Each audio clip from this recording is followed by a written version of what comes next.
ठंड में सौतेली बहनें। माँ, ये जगह कितनी ज्यादा सुंदर है ना। मैंने तो सोचा था मैं इस बार अपने विंटर वेकेशन में कहीं पर भी नहीं जा पाऊंगी। हाँ बेटा, ये पहाड़ी इलाका मुझे भी बहुत सुंदर लगा। उर्वशी, सौंदर्या, चलो हम लोग वहाँ चलते हैं। वहाँ का व्यू कितना ज्यादा सुंदर है ना। साहब एक गुब्बारा ले लो। बेटा, इतनी सी उम्र में आप लोग सड़क पर ऐसे गुब्बारे बेच रहे हो, कहीं कोई गाड़ी आ गई तो? आपके माता पिता कहाँ हैं? हम दोनों का दुनिया में कोई नहीं है। ये गुब्बारे बेचकर दिन में 10-20 रुपए कमा लेते हैं और उसी से ही गुजारा चलाते हैं। आप ये कुछ पैसे रखो और इससे कुछ खा लेना, ठीक है? नहीं साहब, हमें ये पैसे ऐसे मुफ्त में नहीं चाहिए। हम लोग गरीब हैं, लेकिन हम मेहनत का ही खाना पसंद करते हैं। आप इसके बदले ये सारे गुब्बारे ले लीजिए। उन दोनों बहनों को इतनी छोटी सी उम्र में इतनी ईमानदारी और मेहनत से काम करता देख सौंदर्या के दिल के अंदर उन दोनों बहनों के लिए ममता जाग जाती है। इन दोनों बच्चों का इस दुनिया में कोई नहीं है। देखिए ना, ये दोनों कितनी ज्यादा प्यारी और मेहनती हैं। क्यों ना हम इन्हें गोद ले लें। वेद को भी वो दोनों छोटी बहन बहुत ज्यादा पसंद आती हैं और वो उन दोनों बहनों को गोद ले लेता है। बेटा, ये सब तुम दोनों के लिए है और आज के बाद तुम तीनों बहनें हो। तुम तीनों कभी भी एक दूसरे का साथ नहीं छोड़ना। हम कभी भी एक दूसरे का साथ नहीं छोड़ेंगे। जब से ये दोनों इस घर में आई हैं, तब से मम्मी पापा सिर्फ इन दोनों से ही प्यार कर रहे हैं। मुझे तो भूल ही गए हैं। जो चीज सिर्फ मेरे लिए आई थी और वो चीज अब इन दोनों के लिए भी आ रही है। उर्वशी मन ही मन कीर्ति और सृष्टि से नफरत करने लगती है। वेद और सौंदर्या का सृष्टि और कीर्ति को इतना प्यार करना उर्वशी को बिल्कुल भी पसंद नहीं था, लेकिन शायद भगवान को कुछ और ही मंजूर था। ऑफिस जाते समय सौंदर्या और वेद की गाड़ी का ब्रेक फेल हो जाता है, जिससे उन दोनों का एक भयानक एक्सीडेंट होता है और दोनों की फौरन ही मौत हो जाती है। मम्मी पापा, आप दोनों क्यों मुझे अकेला छोड़कर चले गए? आप दोनों के अलावा मेरा इस दुनिया में कोई भी नहीं है। आप दोनों कुछ बोल क्यों नहीं रहे हो? उर्वशी दीदी, देखो ना, मम्मी पापा को क्या हो गया? ये सब सिर्फ तुम दोनों की वजह से हुआ है। पहले तो तुम दोनों ने मेरे मम्मी पापा का प्यार मुझसे छीन लिया और अब मेरे मम्मी पापा को ही मुझसे छीन लिया है। मैं तुम दोनों को कभी माफ नहीं करूंगी। उर्वशी अपने माता पिता की मृत्यु का कारण सृष्टि और कीर्ति को मानने लगती है और उनसे बहुत ज्यादा नफरत करने लगती है। कीर्ति, खाना खा ले, तूने कल से कुछ भी नहीं खाया है। नहीं दीदी, मेरा कुछ खाने का मन नहीं कर रहा है। मेरी बहन थोड़ा सा खा ले, वरना मैं भी नहीं खाऊंगी। अपनी बहन के कहने पर कीर्ति जैसे ही निवाला उठाकर खाने लगती है, वहां उर्वशी आ जाती है और खाने की प्लेट छीनकर जमीन पर फेंक देती है। पहले तो मेरी मम्मी डैडी को खा गई और अब यहाँ आराम से खाना खा रही हो। घर में इतने सारे काम पड़े हैं, कौन करेगा? जाकर जल्दी से घर के सारे काम करो, वरना तुम दोनों को मैं घर से ही निकाल दूंगी, समझी? फिर इस कपकपाती ठंड में सड़क पर भटकते रहना। कीर्ति, सृष्टि उर्वशी को अपनी सगी बहन मानते थे, इसलिए वो उसकी सारी बात मानते थे। कीर्ति, सृष्टि ऐसी ठंड के मौसम में भी छोटी सी उम्र में ठंडे पानी में घर के सारे काम काज करती हैं। ठंडे पानी में काम करने की वजह से उन दोनों के हाथों में छाले पड़ जाते हैं, लेकिन उर्वशी ये सब नजरअंदाज करती है। मैंने इनसे अपना होमवर्क करने को कहा था, लेकिन ये दोनों तो सो रही हैं, वो भी हीटर चलाकर। उर्वशी एक बड़े से बर्तन में ठंडा पानी डालकर उसके अंदर बहुत सारे बर्फ के टुकड़े डाल देती है और उसे लाकर सो रही सृष्टि और कीर्ति के ऊपर डाल देती है। ठंडे पानी की वजह से दोनों बहनें घबराकर और ठंड से कांपती हुई उठती हैं। हो दीदी, आपने इतनी ठंड में हम पर ये बर्फीला पानी क्यों डाल दिया है? मेरा बस चलता तो मैं तुम दोनों पर बिल्कुल खौलता हुआ पानी डालती, लेकिन वो क्या है ना, गर्मी का मौसम नहीं है, ठंड का मौसम है, इसलिए मैंने तुम पर ये ठंडा ठंडा पानी डाला। अब तो तुम दोनों की आँख खुल गई होगी ना, तो चलो जाकर मेरा होमवर्क करो और मेरे लिए गर्मा गर्म कॉफी बना कर लाओ। अच्छा दीदी, मेरी तबीयत खराब है, मैं आपका होमवर्क बाद में कर दूंगी, मुझे थोड़ी देर आराम करने दीजिए। तुझे आराम करना है? अगर तू आराम करेगी तो घर के सारे काम कौन करेगा? मेरे माँ बाप को खाकर तुम दोनों बहनों को चैन नहीं मिला क्या, जो अब तुम्हें आराम भी करना है? जितना बोला जाए उतना ही करो, समझी?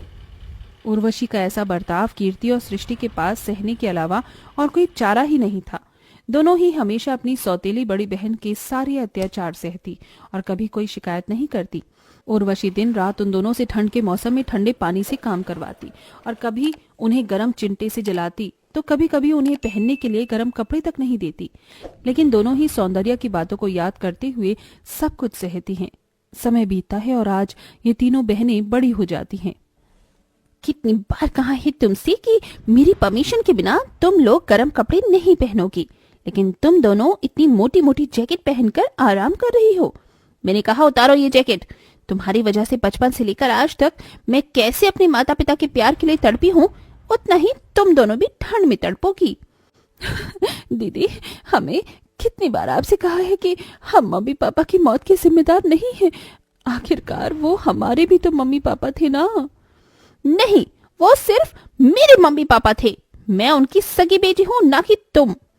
उर्वशी अपनी दोनों सौतेली बहनों पर चिल्ला ही रही होती है कि तभी वहाँ उर्वशी के मामा मामी ओम प्रकाश और जूही आते हैं। उर्वशी बेटा, कैसी हो तुम? मामा मामी, आप दोनों यहाँ? आप दोनों ने मुझे बताया क्यों नहीं कि आप आ रहे हैं? अगर हम तुम्हें बताती तो हम तुम्हें सरप्राइज कैसे देते?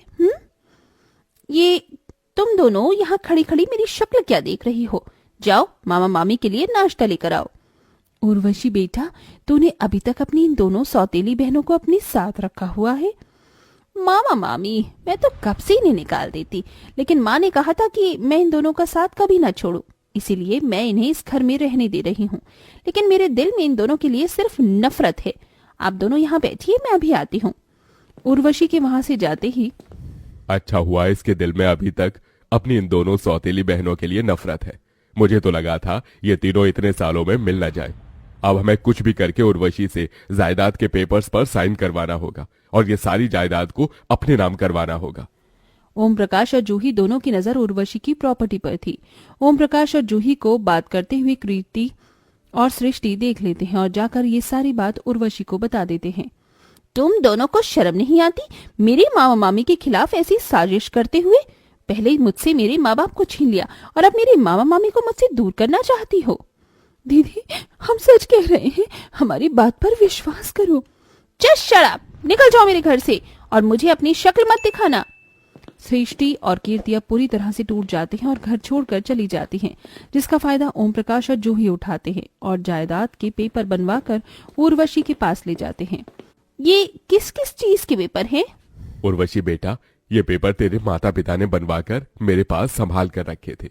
इन पेपर पर साइन करने के बाद तू अपने बिजनेस को पूरी तरीके से टेक ओवर कर सकती है। लेकिन मम्मी पापा ने तो मुझे कभी इसके बारे में कुछ नहीं बताया। तू उस समय बहुत छोटी थी।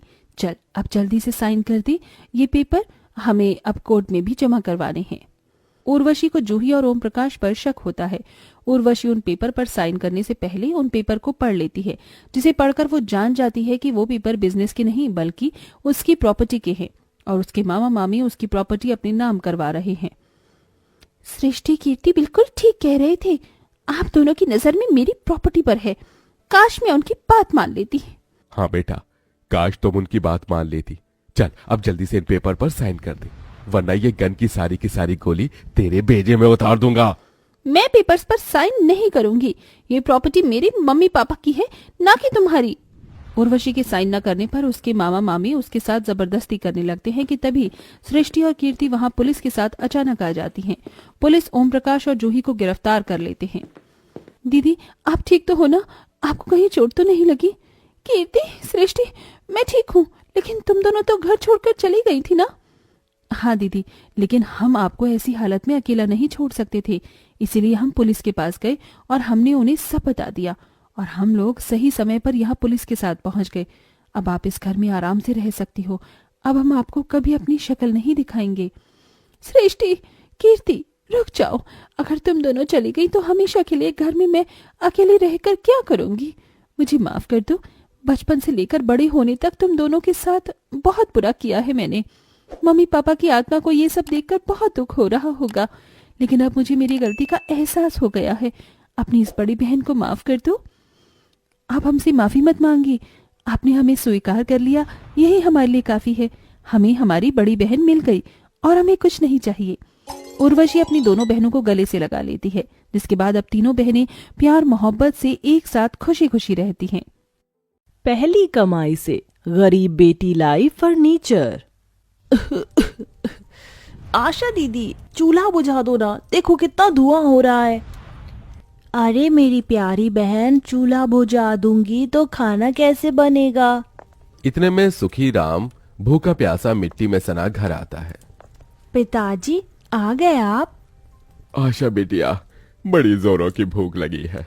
हाथ मुंह धो लो बाबा, खाना तैयार है। चंदा, जल्दी से बाबूजी के लिए खाने की थाली लगा दे और बोरी बिछा दे। चंदा अपने गरीब पिता के आगे रोटी नमक परोस देती है। क्या बात है कस्तूरी, तरकारी नहीं थी क्या? तभी गरीबी से झुंझलाकर कस्तूरी ने कहा। अजी, तरकारी होती तो बेटी नून रोटी थोड़ी परोसती, जो रखा है खा लो। बेचारा सुखीराम मन मारकर नमक रोटी खाने लगा। तभी आशा आंगन में आकर रो पड़ी। हे भगवान, ये तेरी कैसी लीला है? सारे दुख हम गरीब को क्यों देता है? न रहने को एक अच्छा घर देता है, न खाने को अच्छा खाना, और न सोने को अच्छा पलंग या बिछौना। पिताजी एक अकेले हम सबका पेट चलाने के लिए कितनी मेहनत करते हैं, फिर भी उन्हें ढंग का खाना भी नहीं मिलता।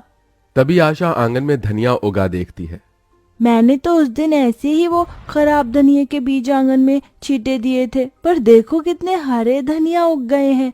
इसी की चटनी पीसकर सबको खाना खिला देती हूँ। आशा उस धनिया की चटनी पीसकर अपने गरीब परिवार को खिलाती है। सुखीराम के परिवार में बूढ़ी माँ, बीवी और 2 बेटी भी हैं। वो किसी तरह किसानी करके परिवार देख रहा है।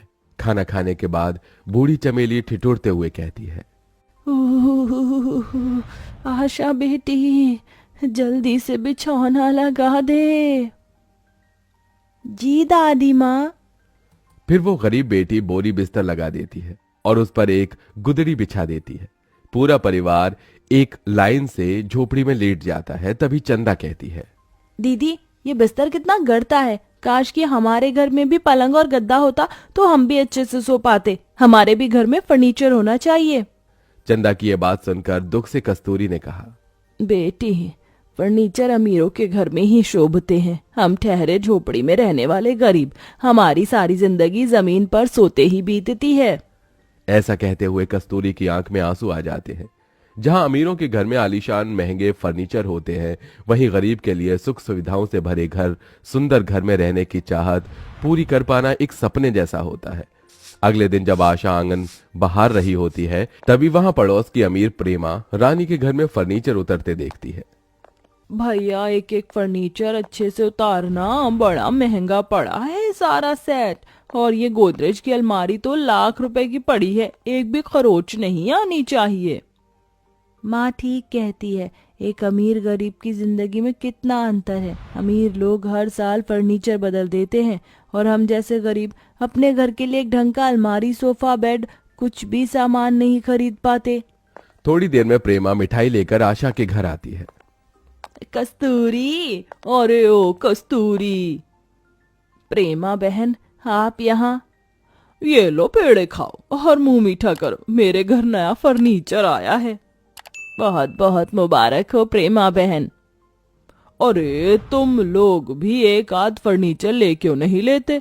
सारी जिंदगी इस झुग्गी झोपड़ी में ही रहना है तो कम से कम थोड़ा सुंदर तो रखो इसे कि घर लगे।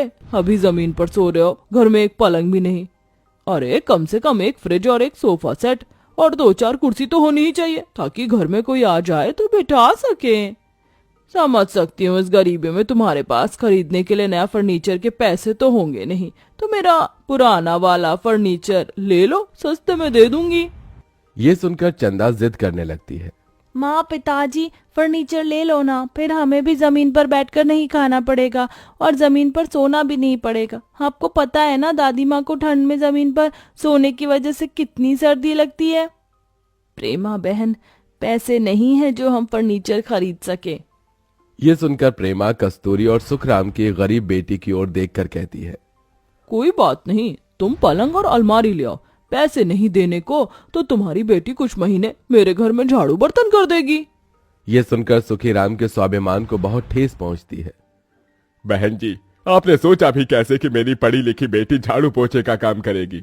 नहीं चाहिए हमें कोई फर्नीचर। इस गरीबी में हम इज्जत की रोटी तो खा रहे हैं, वही बहुत है हमारे लिए। आप चली जाइए। हाँ जा रही हूँ, मैंने तो भलाई सोची थी, मगर तुम गरीबों की हालत उन गटर के कीड़े जैसी है जो नाली में रहना पसंद करते हैं। हाँ। प्रेमा अपनी अमीरी की ऐंठ दिखाते हुए चली जाती है, मगर उसकी कही बातें आशा के मन पर लग जाती हैं और अगले दिन वो अपनी 12वीं के सर्टिफिकेट के साथ काम ढूंढने निकल जाती है। भगवान, मैं गरीब की बेटी हूँ, पता नहीं 12वीं के बेस पर मुझे कोई काम देगा या नहीं, बस आप देख लेना। आशा नौकरी ढूंढती हुई कई जगह जाती है, मगर उसे 12वीं पढ़ा देख जल्दी कोई भी नौकरी नहीं देता, जिससे अब उसकी हिम्मत टूटने लगती है और आखिर में एक एमएनसी में आती है। ये जगह मेरी आखिरी उम्मीद है, मैं इस मौके को नहीं जाने दे सकती, मुझे ये नौकरी चाहिए, अपने डर को दूर कर आशा। आशा मुस्कुराहट के साथ इंटरव्यू देती है, उसे नौकरी मिल जाती है। तभी एचआर निवेदिता कहती है, यू आर वेरी टैलेंटेड आशा, तुम आज से ही ज्वाइन कर सकती हो। Thank you so much ma'am. दिन भर काम करके आशा रात को घर जाने लगती है, जहां वो बड़ी सी फर्नीचर की दुकान देखकर वहां आती है। सुनिए भाई साहब, ये फर्नीचर सेट कितने का है? तभी दुकानदार गरीब आशा के कपड़ों को घूरते हुए झाड़ कर बोला, अरे खरीदने के पैसे हैं, ये फर्नीचर सेट लाखों का है, इतने तो होंगे भी नहीं तुम्हारे पास, चल जाए यहाँ से। इतना महंगा फर्नीचर तो जैसी गरीब की बेटी के खरीदने की बस की बात नहीं है।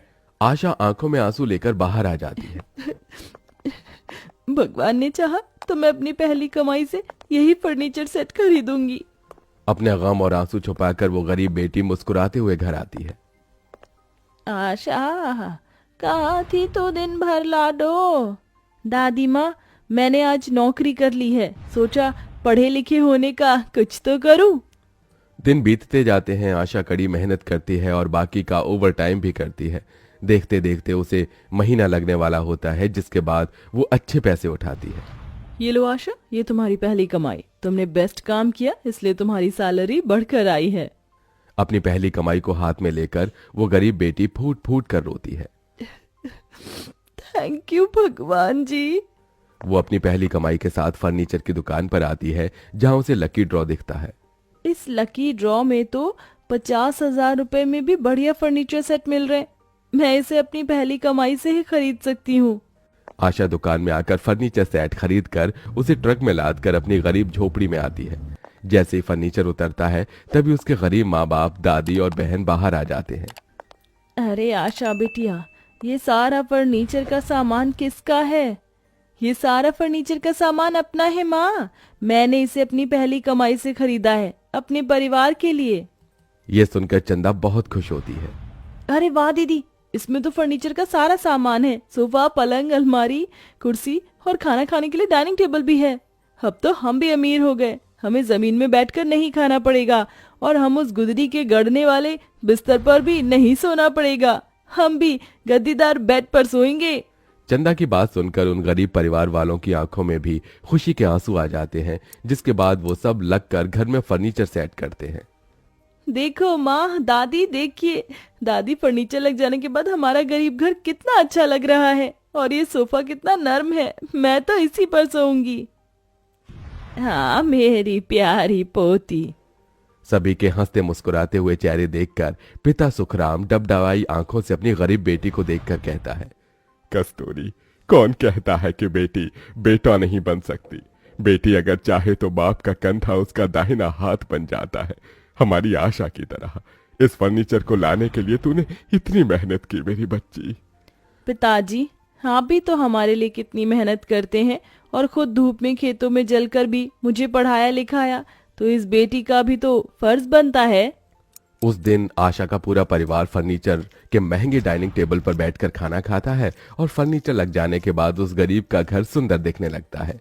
वहीं आशा के घर में इतना महंगा फर्नीचर देखकर प्रेमा की बोलती भी बंद हो जाती है। 90% लोग हमारी वीडियो देखते हैं लेकिन सब्सक्राइब नहीं करते।